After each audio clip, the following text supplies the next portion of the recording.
दोस्तों नमस्कार, कैसे हैं आप सब। स्वागत है मेरे यूट्यूब चैनल केमिस्ट्री फोरम्स में। और आज का जो ये टॉपिक है मतलब आज का लेक्चर, आज जो हम पढ़ने जा रहे हैं वो है केमिस्ट्री के मोस्ट इंपॉर्टेंट क्वेश्चन, जो 5 मार्क्स के सारे इंपॉर्टेंट क्वेश्चन इस वीडियो में है।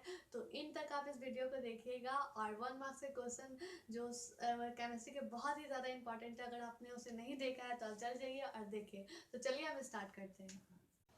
तो चलिए आज का हम केमिस्ट्री के सारे मतलब 5 मार्क्स के इंपॉर्टेंट क्वेश्चन को स्टार्ट करते हैं।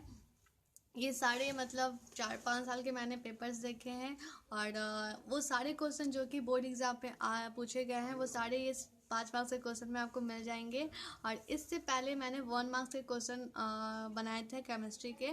तो अगर आपने उसे वीडियो को नहीं देखा है तो आप जल्द जाइए और उसे देखिए। वो भी सारे इंपॉर्टेंट क्वेश्चन है। और 1 मार्क्स में मतलब जितने भी इंपॉर्टेंट क्वेश्चन है मैंने बना दिया है। और ये है 5 मार्क्स के क्वेश्चन। और मैं इतना 100% के साथ कह सकती हूँ कि अगर आप ये क्वेश्चन को एक बार प्रैक्टिस कर लेते हो अच्छे से, तो आपके पॉइंट्स जितने भी आप बुक पढ़े हो, आपके पॉइंट्स पूरे ये क्लियर हो जाएंगे पूरी तरह से। ठीक है, तो ये क्वेश्चन की PDF जो आपको मिलेगी वो मिलेगी आपको मेरे टेलीग्राम अकाउंट में। तो आपको जल्दी से वहाँ ज्वाइन हो जाओ और वहाँ से आप PDF डाउनलोड कर सकते हो। ठीक है, तो चलिए स्टार्ट करते हैं बिना देरी किए हुए। तो चलिए, तो पहली क्वेश्चन आप देख सकते हो यहाँ पे। ठीक है, वो ये है कि consider the molecular formula of the carbon compounds A and B। जो A है वो कंपाउंड कौन सा है, C3H8O एंड C3H6O2। ये हमारा सेकंड कंपाउंड है। और हमें क्या कहने बोल रहा है, पहली चीज़ बोल रही है कि आइडेंटिफाई द फंक्शनल ग्रुप। हमें फंक्शनल ग्रुप बताना है। एंड सेकंड है राइट देयर स्ट्रक्चर, और दोनों के स्ट्रक्चर हमें लिखने हैं। थर्ड है हमारा कि क्या A और B आइसोमर्स हैं। सेकेंड है हमारा, थर्ड है हमारा कि what happens when alkaline KMnO4 is added drop by drop into a test tube containing warm propanol. Write the chemical equation for the reaction and state the role of alkaline KMnO4 in this reaction. ठीक है, तो आप देख सकते हो यहाँ पे question की किस चैप्टर से आप यहाँ से पता लगा सकते हो कि ये क्वेश्चन जो पूछा गया है आपको किस चैप्टर से की रिलेटेड है। तो ये आप कह सकते हो कार्बन एंड इट्स कंपाउंड से है। Its compound CIC, carbon and its compound. तो क्योंकि आप सब जानते हो कि वो चैप्टर कितना इम्पोर्टेंट है। ठीक है, तो देखो आप यहाँ से आप समझ सकते हो कि क्वेश्चन कितना मतलब घुमा फिरा, ये पिछले साल ही पूछा गया है। पहली चीज़ है कि हमें ये बतानी है कि ये कौन से फंक्शनल ग्रुप है। दूसरा बताना है कि हमें स्ट्रक्चर भी दोनों के बताने हैं। तीसरा क्या है, दिख नहीं रहा है, चलो हमें बताना है फिर क्या ये दोनों आइसोमर्स है या नहीं। फिर तीसरा है हमारा कि हमें बताना है कि व्हाट हैपन अगर हम अल्कलीन KMnO4 अगर मिलाते हैं तो क्या होगा। ठीक है, तो देखो आप कितनी इम्पॉर्टेंट क्वेश्चन है ये 5 मार्क्स के। आपको कहने को तो ये मतलब 2 कंपाउंड दे दिए गए हैं, पर इसमें सोचो आपके आइसोमर्स, फंक्शनल ग्रुप और स्ट्रक्चर से मतलब पूछे गए हैं सवाल। और एक और चीज़ मैं ये कहूँगी कि अगर देखो हिंदी इंग्लिश की मैं नहीं जानती, बट इतना मैं कह सकती हूँ कि उतना ज़्यादा वो हार्ड नहीं होता। हार्ड देखो सब्जेक्ट तो सारे पढ़ने चाहिए, और अगर जो नहीं पढ़ता है उसके लिए तो हार्ड होता ही है। बट साइंस और मैथ्स में आपका प्रेजेंस ऑफ माइंड बहुत ज़रूरी है। ठीक है, एग्ज़ाम टाइम। तो आप ये ऐसा नहीं कि ये क्वेश्चन देखकर आप घबरा जाओ और आपसे बने ही नहीं, तो ये चीज़ नहीं होनी चाहिए। आप क्वेश्चन को एनालाइज करो, क्योंकि देखो यार बुक से ही दिया होगा, ऐसा तो नहीं है कहीं हवा से उड़कर आएगा, बुक से ही दिया जाएगा। हाँ, थोड़ा पजल टाइप होगा, थोड़ा घुमा हुआ होगा, तो आपको सॉल्व घुमा, ऐसा तो नहीं है 5 मार्क्स आपको फ्री में दे दिया जाएगा। कुछ तो दिमाग लगाना होगा आपको 5 मार्क्स पाने के लिए, तो थोड़ा तो हार्ड होगा ही। तो ये चीज़ क्वेश्चन आप, मैं इतना कह रही हूँ कि ये क्वेश्चन को आप ज़रूर डील करो, एनालाइज करो, समझो और प्रैक्टिस करो। ठीक है, प्रैक्टिस बहुत ज़रूरी है। ऐसे ऐसे क्वेश्चंस मैं अभी डाल रही हूँ, हो सके आगे और भी डालूँ, तो आप प्रैक्टिस करते जाओ। आई होप कि आपसे बहुत अच्छा स्कोर आप कर पाओगे और अच्छे से चैप्टर समझ भी पाओगे। देख क्वेश्चन करने से क्या होता है, हमें अपनी पोटेंशियल पता चलती है कि हमने कितना पढ़ा, हमें कितनी चीज़ें समझ में आई, क्या समझ में नहीं आई। ठीक है, तो ये चीज़ें पता चलती है। तो आप इन क्वेश्चन को डाउनलोड कर लो और खुद से एक बार इसके सल्यूशन करने की कोशिश करो। अगर आपसे नहीं होता है तो आप मुझे कमेंट करके बताओ कि मुझसे सल्यूशन नहीं हो पा रहा है, आप इसके वीडियोस डाल सकते हैं, तो मैं ज़रूर अपलोड करूँगी वीडियोस। ठीक है, तो सेकंड क्वेश्चन की ओर चलते हैं। इससे पहले हटा, सेकंड क्वेश्चन हमारा क्या है कि टू ओर्स हैं X and Y were taken. दो ओर्स लिए गए जिस जो क्या है एक्स एंड वाई है। ठीक है, ऑन हिटिंग दिस ओर्स, जब हम इस ओर को एक्स एंड वाई को जब हीट दे रहे हैं, हीट कर रहे हैं, तो हमें क्या मिल रहा है, एक्स से हमें CO2 गैस मिल रहा है। आप यहाँ देखो, ठीक है, एक्स से हमें क्या मिल रहा है, CO2 गैस मिल रहा है, और वाई से हमें क्या मिल रहा है, SO2 गैस। तो write step to convert the ores into minerals, और हमें स्टेप बताने हैं कि हम इसे कैसे मेटल्स में कन्वर्ट कर सकते हैं, और आपको केमिकल इक्वेशन बताने हैं इस रिएक्शन का। ठीक है, समझ में आ गया। अब थर्ड क्वेश्चन क्या है हमारा, वो देखते हैं। थर्ड है हमारा, with the help of diagram explain the method of refining of copper by electrolysis, how are broken railway tracks joined, give the name of process and chemical equation of the reaction involved। ठीक है, पहली चीज़ क्या है कि आपको बोला जा रहा है डायग्राम बनाने के लिए कि अगर रिफाइनिंग ऑफ कॉपर कैसे होता है, उसका डायग्राम आपको बताना है, स्टेप्स लिखने हैं। फिर उसके बाद बोल रहा है कि जो रेलवे ट्रैक्स होते हैं अगर वो टूट जाते हैं तो उन्हें हम कैसे कैसे ज्वाइन करते हैं, वो आपको वो प्रोसेस लिखना है, और केमिकल इक्वेशन लिखना है उस रिएक्शन का। ठीक है, थर्ड आप देखो,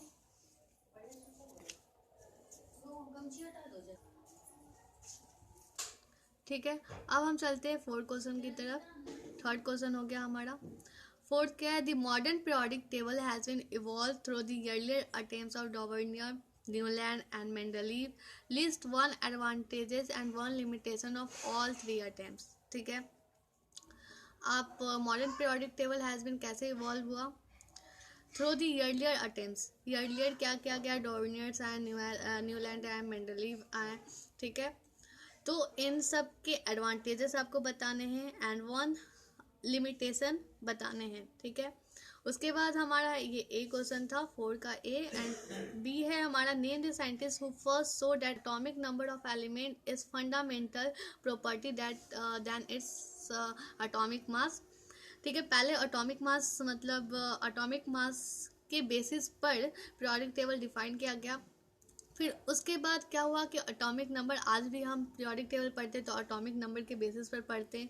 ये चीज़ किस साइंटिस्ट ने कही थी कि उन्होंने बोला था कि atomic number is more fundamental than ये एटॉमिक मास। ठीक है, तो ये चीज़ आपको बतानी है। फिर बोला जा रहा है कि state modern periodic table, modern periodic table की आपको स्टेटमेंट लिखनी है।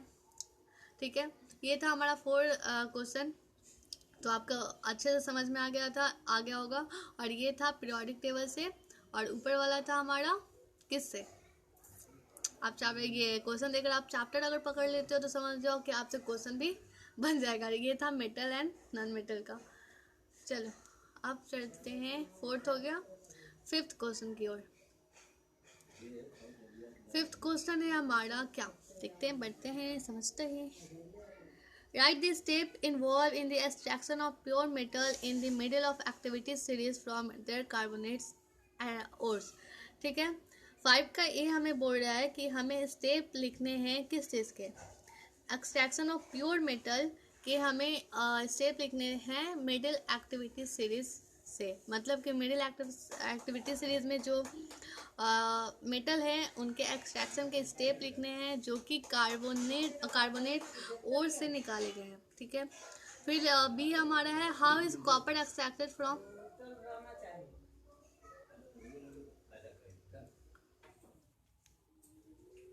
ठीक है, इसके बाद 5 का हम बी करते हैं। How is copper extracted from its sulphide ore, explain the various step supported by chemical equation, draw level diagram for the electrolytic refining of copper. ठीक है, कॉपर इज जो कॉपर होता है वो कहाँ से एक्सट्रैक्ट निकाला जाता है, वो सल्फाइड ओर में होता है, मतलब उससे निकाला जाता है। ठीक है, तो उसके बाद बोला जा रहा है कि एक्सप्लेन वेरियस स्टेप, क्या क्या स्टेप हैं जो सपोर्टेड बाय केमिकल इक्वेशन। ठीक है, ड्रॉ लेबल डायग्राम। ठीक है, डायग्राम की अगर मैं बात करूँ तो डायग्राम जो भी एनसीईआरटी में डायग्राम है आप उसे समझ कर जाओ, देख कर जाओ अच्छे से, क्योंकि आई थिंक 2019 में ऐसा बहुत सारे क्वेश्चन थे जो कि डायग्राम बेसिस पर पूछे गए थे। मतलब कि आपको एक्सपेरिमेंटल क्वेश्चन बहुत थे। ठीक है, तो एक्सपेरिमेंट भी देख कर जाओ, खासकर एनसीईआरटी के ऐसा नहीं रेफरेंस बुक लेकर उसके सारे एक्सपेरिमेंट को पढ़ लेना, ऐसा नहीं है। एनसीईआरटी के एक्सपेरिमेंट रहेंगे तो देख लेना उस एक्सपेरिमेंट को अच्छे से। ठीक है, उसी से ये मतलब क्वेश्चन आते हैं। तो देखो, आपने जितना भी अभी मैं क्वेश्चन बताया आपने खुद एनालाइज किया होगा कि ऐसे सवाल पूछे जा रहे हैं। देखो 5 मार्क्स अभी मैं बोल रही हूँ, ऐसा नहीं है कि आपको वो ये बुक से उठा कर दे देंगे, थोड़ा प्रेजेंस ऑफ माइंड लगाना होगा। एंड उतना हार्ड भी नहीं है, इजी है। आपके अगर आपने अच्छे से आपके कंसेप्ट क्लियर होंगे चैप्टर के तो आप जरूर डील कर पाओगे अच्छे से ये क्वेश्चन सारे। ठीक है, तो देखो अब ये 5 तक ही थे पूरे, इसमें 10 क्वेश्चन है, मैंने 5 तक कराया है। और भी बहुत सारे क्वेश्चन है जो कि हम नेक्स्ट वीडियो में करेंगे। नहीं तो पता चला कि अगर मैं समझाने बैठ गई सारे 10 क्वेश्चन हम करने बैठ गए तो पूरा बहुत ज़्यादा लेंदी वीडियो हो जाएगा। मैं नहीं चाहती कि आप ज़्यादा टेंशन लो, लेंदी वीडियो देखो, शॉर्ट करके हम पढ़ते हैं अच्छे से, और समझना बहुत ज़रूरी है। ठीक है, तो आप 5 यहाँ तक आप अच्छे से समझ गए होंगे आई होप। और इसके पीडीएफ को आप टेलीग्राम से डाउनलोड कर लेना, और इतने क्वेश्चन को आप प्रैक्टिस करना। अभी 5 क्वेश्चन और हम करेंगे तो वो नेक्स्ट वीडियो में आपको मिलेगा। ठीक है, तो चलिए,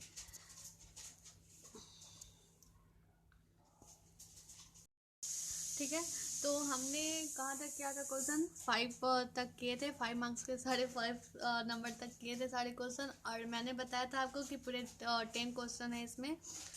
तो अब हम चलते हैं 6 से स्टार्ट करते हैं और पूरे 10 क्वेश्चन जो हैं वो सारे कवर करते हैं।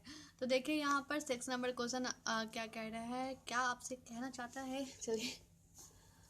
तो वो है पहला कि list any 3 observation which pose the channel to Mendeleev periodic law.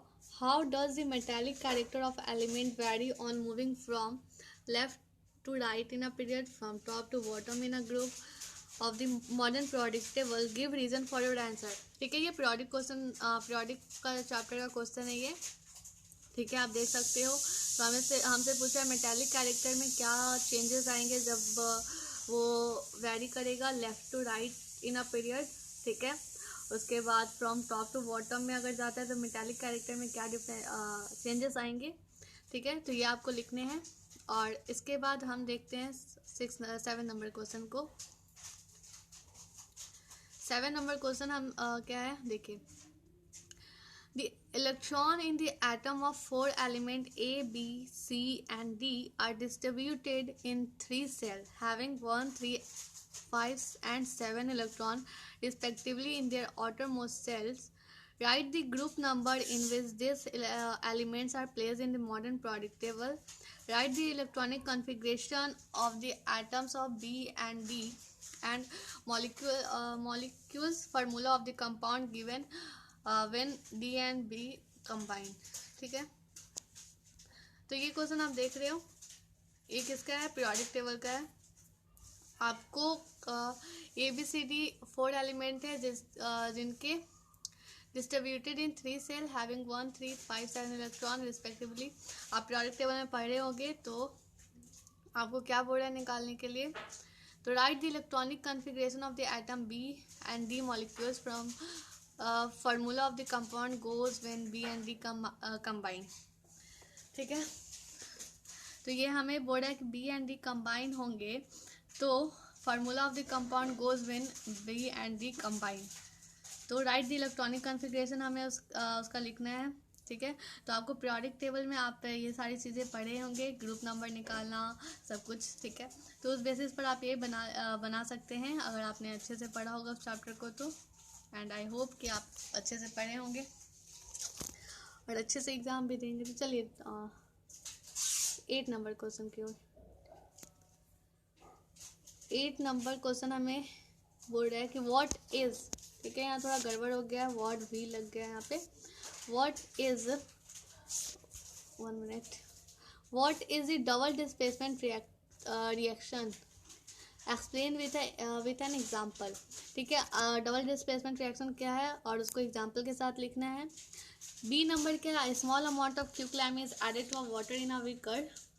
First name and define the type of reaction that had taken place, ठीक है। फर्स्ट हमसे क्या कह रहा है कि कैसा रिएक्शन टेक प्लेस करेगा, ठीक है। And name the define the type of reaction, किस टाइप का रिएक्शन होगा। Right balance chemical equation for the above reaction and chemical name of the product form, ठीक है। केमिकल नेम लिखना है जो प्रोडक्ट आप फॉर्म होगा। एंड फिर थर्ड है हमारा list two main observation of the reaction, ठीक है। क्या आप इससे ऑब्जर्व करते हो, मेन ऑब्जर्वेशन आपको रिएक्शन से लिखना है। आप देख रहे हो कैसे क्वेश्चन पूछे हैं, ठीक है, कि ऑब्जर्वेशन, तो ये सब चीज़ें आ सकती है क्वेश्चन में। कोई क्वेश्चन में ऐसा था कि आपको रिएक्शन दिया हुआ था, ठीक है, एंड आपसे पूछ रहा था कि आपको क्या क्या प्रिकॉशन लेने होंगे उस रिएक्शन में, आप कैसे अपना बचाव करोगे, ठीक है, प्रिकॉशंस बताने थे, ठीक है। तो इन सब चीज़ों को आप समझ लेना अच्छे से। हो सकता है आपको एक्सपेरिमेंट दे दे, उससे आप पूछ सकते हैं कि आप क्या क्या सामान उस एक्सपेरिमेंट में काम आएंगे, आप कैसे प्रिकॉशन लेंगे, ये सारी चीज़ें हो सकता है उसमें पूछी जाए। तो इन सब चीज़ों को आप अच्छे से पढ़ लीजिएगा। 9th नंबर पे चलते हैं हम। Define the activity of demonstrate the compiled reactivity of lead nitrate. Draw a level diagram of the experimental setup. List two main observation, right balance chemical equation of the reaction, staging the physical state of the reactant and the product, ठीक है। तो आप इस question को समझ रहे हो कि डिज़ाइन एक्टिविटी आपको डिज़ाइन करनी है। Draw level diagram of the experiment setup, two main observation, मैंने पहले ही बताया कि ऑब्जर्वेशन ये सब चीज़ें आप देख लीजिएगा अच्छे से, क्योंकि हो सकता है आपको डायग्राम या एक्सपेरिमेंट दे दिया जाए और आपसे पूछा जाए कि वो क्या है, आपसे पूछा जाए कि उसमें क्या क्या प्रिकॉशंस लेने, ये सब सारी चीज़ें, इन सब बातों का आप ध्यान रखो, क्योंकि अब सीबीएसई इसी टाइप के क्वेश्चन को ज़्यादा दे रही है।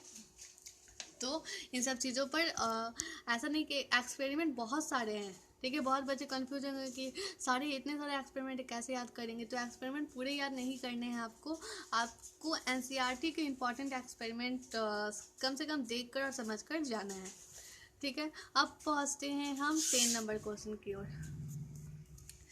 व्हाट इज़ हाइड्रोकार्बन, एंड ये है हमारा आ गया मेरा फेवरेट चैप्टर, आपका भी फेवरेट चैप्टर होना चाहिए ये, क्योंकि ये बहुत इंपॉर्टेंट चैप्टर है 11th-12th में। बहुत आप समझ ही रहे हो मैं क्या कहना चाहती हूँ कि 11th-12th में ये बहुत ज़्यादा हार्ड तो नहीं कह सकते, अगर आपकी कंसेप्ट क्लियर है थोड़ा डिफ़िकल्ट आता है, बट या अगर आप अभी से सोच रखे हो कि नहीं उसे भी मैं हैंडल कर लूँगा, तो ऑफकोर्स आपसे हैंडल हो जाएगा, वो बिल्कुल भी हार्ड नहीं होगा फिर। तो देखो, what is hydrocarbon, give its one example, ठीक है।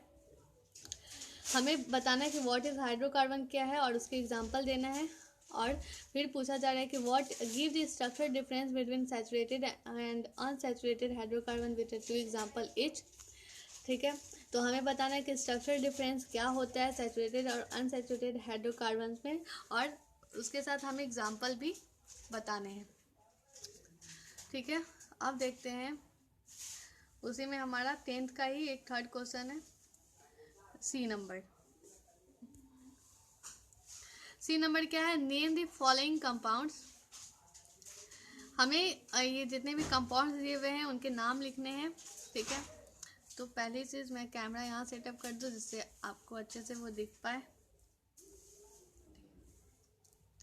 तो देखिए आप यहाँ पे क्या है कि नेम द फॉलोइंग कंपाउंड्स। पहला क्या है CH3OH, ठीक है, आपको नाम बताना है। थर्ड क्या है CH3CHO, ठीक है, ये इसके नाम बताने हैं। फिर CH3C double bond O CH3, ठीक है। फोर्थ है हमारा CH3 और डबल बॉन्ड OH, ठीक है। इन सबको आप आप नाम बताओ कि क्या क्या नेम हो सकते हैं। आप यहाँ पर देख सकते हो कि ये आप देख सकते हो कि यहाँ OH है, ठीक है।